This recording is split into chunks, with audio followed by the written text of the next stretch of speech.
Subsequent to that, we will have a short presentation of our own, and then we open the floor to the residents. Okay? Thank you. Thank you. Assalamualaikum and good afternoon to all. I hope the people at the back can hear me well. Is it okay? Okay, good. Right. So I'm going to take you through the proposed LRT3. Okay, it's a proposal.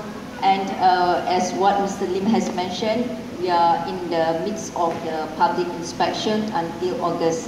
So, okay. Right. This is the general information on some of the engagements that we have made with Damansara Utama. First, we have received a letter from YBO, and then we have made some presentation to YB Tony. And also, we have made the engagement on the 16th of May with a representative from Damansara Utama. And on the 3rd of July, we have met again with YB Tony and YBO to explain further on the details of the prior to the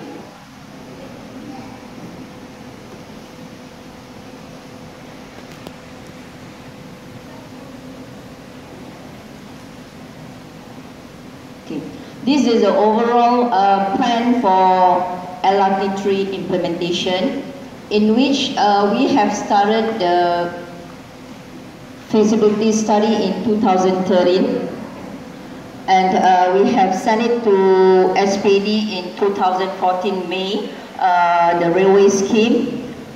We have received the conditional approval from the SPD in December 2014.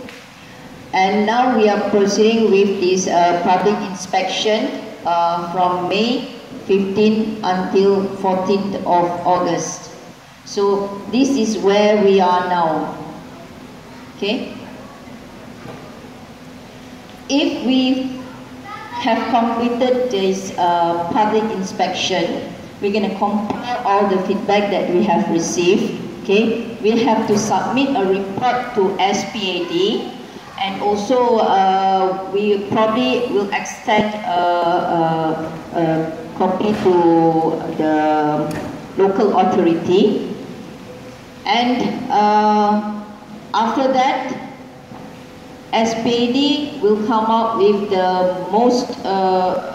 decision on how to proceed in terms of the final approval for the alignment.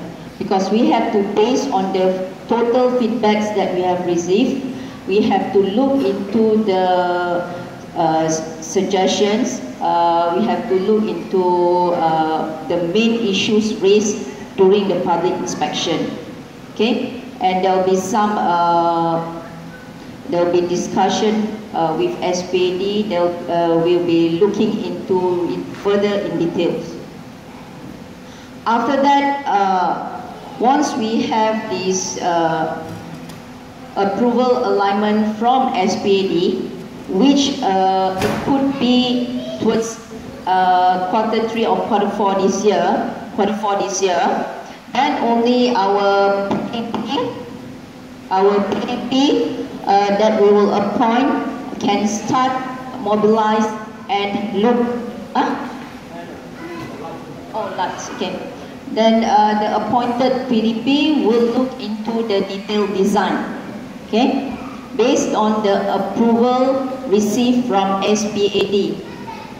Later, not now, we have not received it yet, the full approval, the final approval. It's just a conditional approval so that we can proceed with the public inspection currently.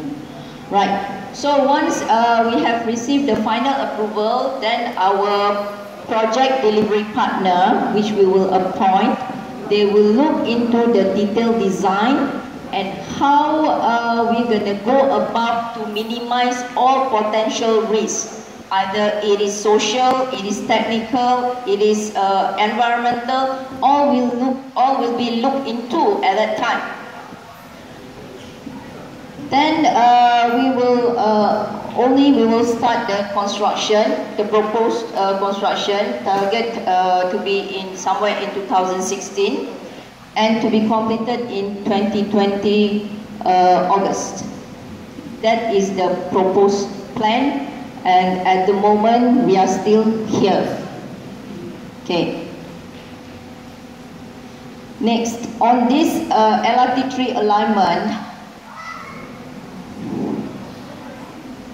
is from Bandar Utama to Johan Setia because it is having the potential ridership, a high potential ridership, okay, and some more they could be integrated, okay, and disperse of customers to LRT2, which is Kelana Jaya line at this station 3 of LRT3, and also to MRT1 in Wan Utama station. So the optimum alignment, the proposed, not the final, the proposed optimum alignment that the consultant came up with is based on the economy, financial, ancillary activities, potential ridership, integration, constructability, engineering aspects, compliance to authority, environmental, and also social impact. These are all considered and part of the criteria in coming up with the proposed alignment. Next on this proposed alignment LRT3, which is passing from Wan Utama station as from the start. Wan Utama station here, then going to the Damansara Utama station before it turns and goes to Tropicana. So this is just to zoom to show where it will be potentially located, potentially and proposed. Okay, based on the population within the 400-meter walking distance from the potential station. Okay, here. This is for Wan Utama station. Within the vicinity of 400 meter, we are having TV3. We are having these double-story houses over here. We are having these two-story houses on the Damansara Utama side. And it's a residential plus some mixed development proposed by BUCC over here. So this is within the 400-meter walking distance to the potential station.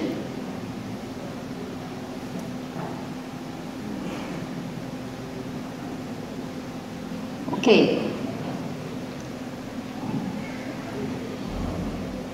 Yeah.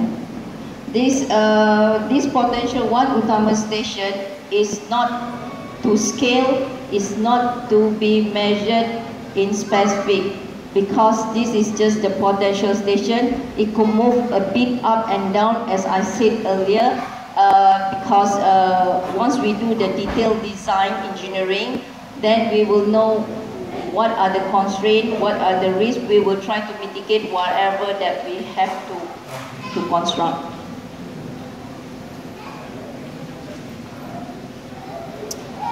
Right, looking at the elevation of Wan Utama station, as in the proposal, it would be around 10 meters from the ground. This is the ground, so Wan Utama station will be about 10 meters up, potentially, not final.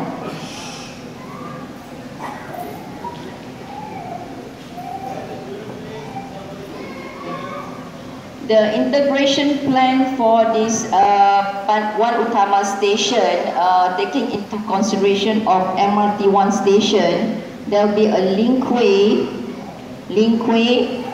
to this new BUCC building and link to the LRT station.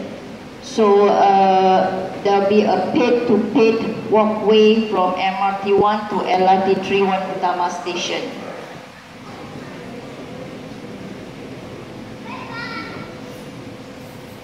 Right. We are also considering the option, if we go via this Prasarana Bandar Utama, as what we have discussed earlier, that it could be going from this Prasarana Bandar Utama, go via the Shell, and then we make a turn there will be a curve here, and then it will join back through the river. So this is a new option that we are also considering based on the engagements that we have had with Damansara Utama earlier, and also with the YBs. But this is subject to detailed study on what are the impact and what lies over here. Okay.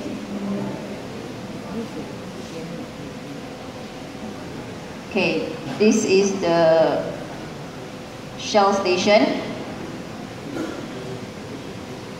So this is what behind the Shell station.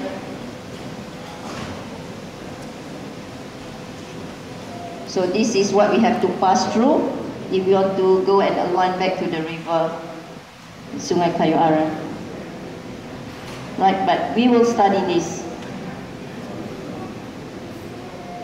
Okay, for the Damansara Utama station, within the